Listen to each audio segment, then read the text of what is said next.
Olá, meu nome é Ciro Nolástico e hoje eu quero mostrar para vocês o porquê do professor ser tão desvalorizado no Brasil, ainda mais do professor de História, e como isso faz parte de um projeto de poder. Mas, antes da gente começar, não se esquece de se inscrever no canal, curtir esse vídeo e comentar aqui alguma coisa sobre esse assunto que nós vamos falar hoje. Também me siga nas redes sociais no @KivaCiro para que a gente continue essa conversa além desse vídeo. Então vamos lá! Então, para introduzir o assunto de hoje, deixa eu falar um pouquinho sobre a minha história como professor de História.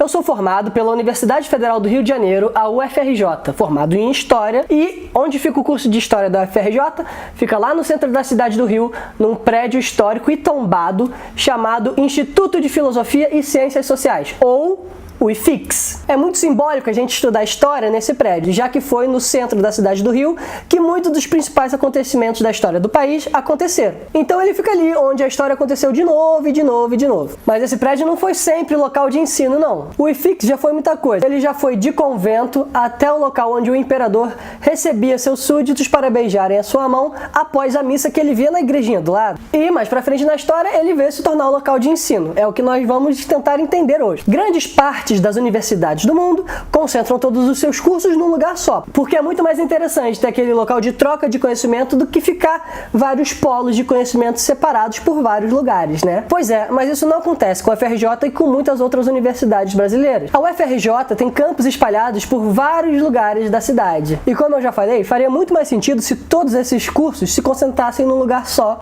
para ter uma troca de conhecimento interessante e para que esse conhecimento chegasse à sociedade mais rápido. Até porque a UFRJ tem uma ilha que a gente chama de a Ilha Universitária, que vários dos cursos da universidade se concentram.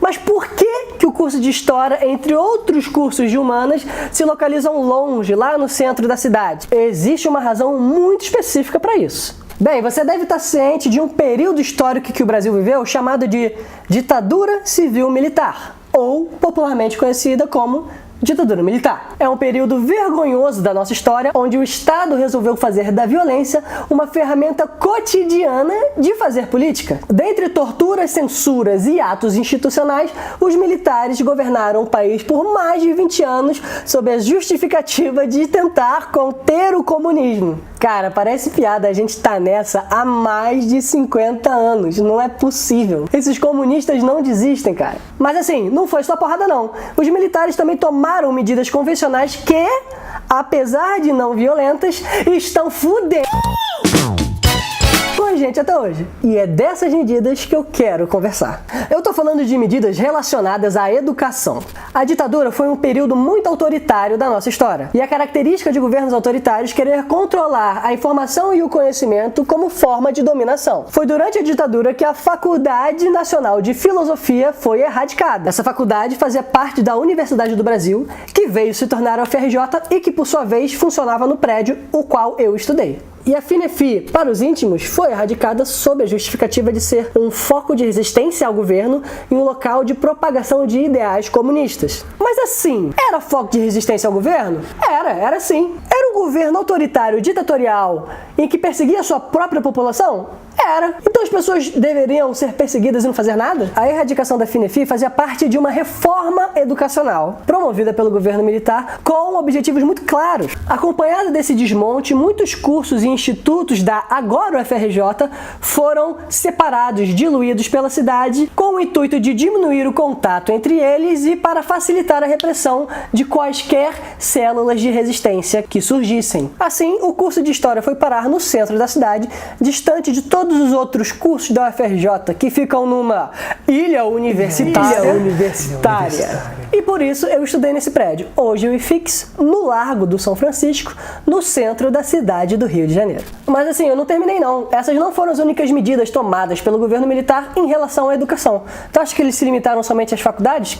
Claro que não. Durante a ditadura, matérias como História e Geografia foram aglutinadas em uma só, assim que surgiram os estudos sociais. Você lembra dos estudos sociais? Aquela materinha que era História e Geografia, mas não era nenhum nem outro, e você só foi aprender no ensino fundamental o que era História e Geografia? Pois é, por isso.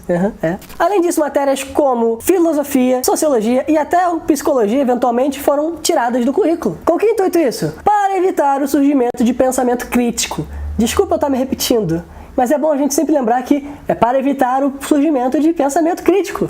Pô, mas a obrigatoriedade no ensino durante a ditadura passou de 4 para 8 anos. É, muito legal, né? Pô, muito bom, muito bom. Mas aí, governo, você investiu para manter essa galera na escola? Não. Investiu na formação do professor ou garantiu a necessidade de uma formação específica para o magistério? Não. O governo militar precarizou a função do professor? Sim, para o governo militar, perante a lei, todos os cidadãos tinham direito de acesso igual à universidade? Roberto Campos, ministro do Planejamento de 64 a 67. A educação secundária, de tipo propriamente humanista, devia, ao meu ver, ser algo modificada através da inserção de elementos tecnológicos e práticos, baseados na presunção inevitável de que apenas uma minoria, filtrada no ensino secundário, ascenderá à universidade e, para a grande maioria, ter-se-á que considerar a escola secundária como formação final. É a primeira vez que eu vejo algo assim. As elites só que devem ascender ao ensino superior? Onde eu já vi isso?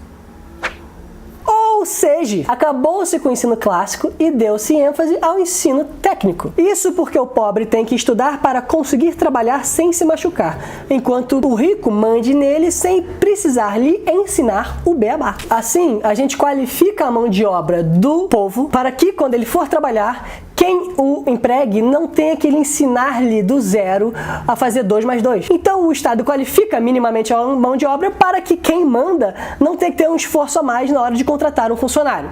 E também porque uma sociedade que não conhece a sua história não vai ter conhecimento ou experiência para questionar os rumos do seu país no futuro. Olha como nós estamos aqui.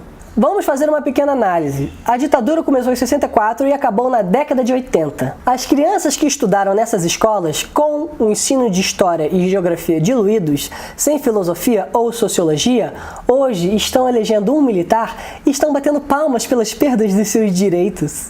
Eu diria que esse projeto deu bem certo. A gente perde na ditadura para daqui a 40 anos quase a gente voltar.